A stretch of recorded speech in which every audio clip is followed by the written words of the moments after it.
Hello students, in this video we will solve example 4.6 from our textbook. I am reading the question, please pay attention and look into your textbook. A straight wire carrying a current of 12 amperes is bent into a semicircular arc of radius 2.0 centimeters as shown in the figure. Consider the magnetic field B at the center of the arc. Sub question A. What is the magnetic field due to the straight segments? Sub question B. In what way the contribution to B from the semicircle differs from that of a circular loop, and in what way does it resemble? Sub question C. Would your answer be different if the wire were bent in a semicircular arc of same radius but in the opposite way as shown in the figure 4.13b? So students, this question has got three sub questions. We will solve them. Let us see the solution. So students, चलो example 4.6 solve करते हैं. थोड़ा सा theoretical है, explanation based question है, लेकिन बहुत ही simple problem है. क्वेश्चन में हमको क्या क्या इन्फॉर्मेशन दिया है, तो हमको रेडियस दिया है. ये जो सेमी सर्कुलर लूप है उसका रेडियस दिया है, रेडियस 2 सेंटीमीटर्स दिया है. You can write this as 2 multiplied by 10⁻⁻² metres. एक बात है. दूसरी बात, हमको करंट भी दिया है 12 एम्पियर्स. अब first part of the question में क्या पूछा है, मैं रीड करता हूँ. क्वेश्चन में बोला है, first part of the question में कि what is the magnetic field due to the straight segments at the centre. हमको मैग्नेटिक फील्ड सेंटर पर ढूंढना है, ऐसा क्वेश्चन में बोला है. Consider the magnetic field at the centre. देखो ऐसा लिखा हुआ है क्वेश्चन में. अगर आप देखो सेकेंड लाइन में लास्ट में लिखा है consider the magnetic field B at the centre of the arc. तो हमें मैग्नेटिक फील्ड कहाँ ढूंढना है? सेंटर पर ढूंढना है. किसकी वजह से मैग्नेटिक फील्ड ढूंढना है? तो देखो क्वेश्चन में first part of the question में बोला है what is the magnetic field due to the straight segments. तो ये जो स्ट्रेट सेगमेंट है, ये वाला और ये वाला, या इसकी बात करो तो ये स्ट्रेट सेगमेंट और ये स्ट्रेट सेगमेंट, वो दोनों स्ट्रेट सेगमेंट्स की वजह से सेंटर पर मैग्नेटिक फील्ड क्या होगा. देखो स्टूडेंट्स, हमारे पास मैग्नेटिक फील्ड का फॉर्मूला बायो-सावर्ट्स लॉ से ऐसा होता है, dB is equal to I dl cross mu naught upon 4 pi is equal to mu naught by 4 pi into I d l cross r divided by r cube. This is the formula. But देखो, जो segment है वो ये direction में है और radius जो है वो भी सेम डायरेक्शन में है. तो d l parallel to r होने की वजह से डी एल क्रॉस आर 0 हो जाएगा. अब ये 0 हो गया तो मैग्नेटिक फील्ड क्या हो जाएगा? 0. तो जो स्ट्रेट सेगमेंट्स है उनकी वजह से सेंटर पर जो मैग्नेटिक फील्ड मिलता है वो 0 हो जाएगा. That is so simple. First part of the question.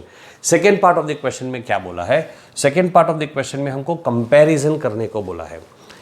अगर ये कंप्लीट लूप होता, स्टूडेंट्स हम लोगों ने एक फॉर्मूला स्टडी किया था कि अगर हमारे पास एक सर्कुलर लूप होता है तो ये सर्कुलर लूप का जो एक्सिस होता है, this is the axis of the circular loop. उस सर्कुलर लूप के एक्सिस पर अगर मैंने एक पॉइंट पी ले लिया, मैं थोड़ा सा आउट ऑफ द टॉपिक जाकर आपको फॉर्मूला याद करवा रहा हूँ. तो ये पॉइंट पी पर मैग्नेटिक फील्ड का फॉर्मूला क्या होता है? तो मैग्नेटिक फील्ड का फॉर्मूला होता है mu naught I r square divided by 2 into x square plus r square raise to 3/2, ये पॉइंट पर. और उसका डायरेक्शन क्या होता है? अलोंग एक्स एक्सिस, आई कैप, यानी इस डायरेक्शन में होता है. ठीक है. लेकिन अगर मैं सेंटर की बात करता हूं तो सेंटर पर क्या हो जाता है? एक्स की वैल्यू 0 हो जाती है. At centre x is equal to 0 and you get d B is equal to, देखो ये आर स्क्वायर हो जाएगा, नीचे आर क्यूब हो जाएगा, कैंसिल हो जाएगा. तो आपके लिए फॉर्मूला बन जाएगा mu naught I upon 2r into I cap. This becomes the formula of magnetic field at the centre. ठीक है.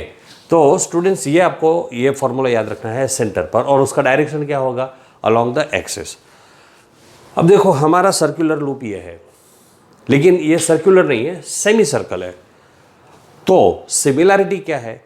सिमिलैरिटी यह है कि जो फॉर्मूला सर्कल में अप्लाई होता है वही फॉर्मूला सेमी सर्कल में भी अप्लाई होगा. हमको इसमें जैसे डायरेक्शन मिलेगा अलोंग द एक्सिस, वैसे ही इसमें भी डायरेक्शन मिलेगा अलोंग द एक्सिस.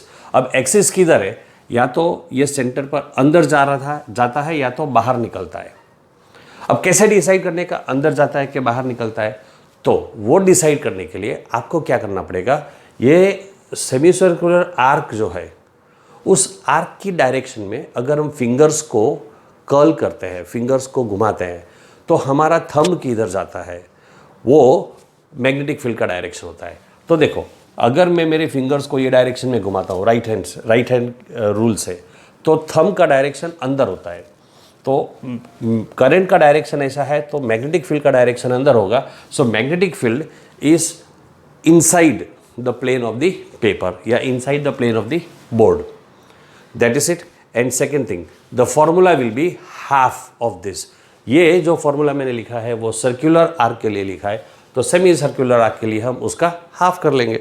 सो अब हमारा फॉर्मूला क्या हो जाएगा, B is equal to half multiplied by mu naught I upon 2R, और डायरेक्शन कौन सा होगा, inside the paper.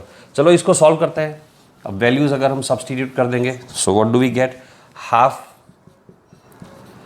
Multiplied by mu naught की वैल्यू होती है 4 पाई इंटू 10⁻⁻⁷, करंट दिया है 12 amperes, divided by 2 multiplied by radius कितना दिया है हमको, 2 दिया है। So we can write 2 into 10⁻⁻²।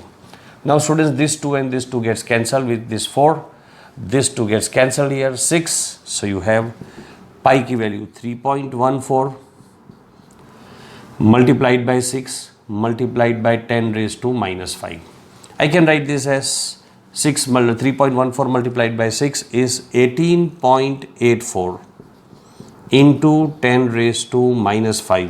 अगर मैं पॉइंट को लेफ्ट में शिफ्ट कर देता हूँ, then I will have 1.884 into 10⁻⁻⁴ Tesla. That is approximately 1.9 into 10⁻⁻⁴ Tesla. That is the magnetic field. That was for B part. C part exactly same है। C part में loop उल्टा दिया है, नीचे वाला पोर्शन दिया है।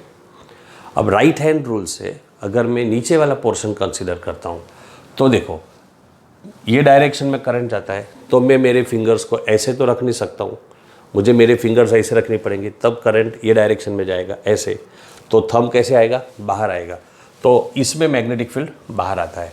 बाकी सारी वैल्यू सेम है, रेडियस भी सेम है, तो मैग्नेटिक फील्ड का फॉर्मूला भी सेम होगा, everything will be same, so value also will remain the same, only thing is direction will change.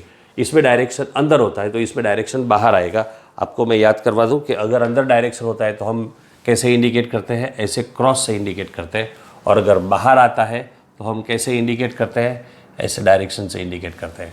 तो इसमें मैग्नेटिक फील्ड अंदर जा रहा है, इसमें मैग्नेटिक फील्ड बाहर आता है, दोनों में वैल्यू सेम आता है। तो सी पार्ट में सॉल्व नहीं कर रहा हूँ, लेकिन उसका कैलकुलेशन एग्जैक्टली सेम होगा और आंसर होगा 1.9 into 10⁻⁴ Tesla outside, and for B part it will be inside. So students, that was example 4.6. In the next video we will go ahead with example 4.7.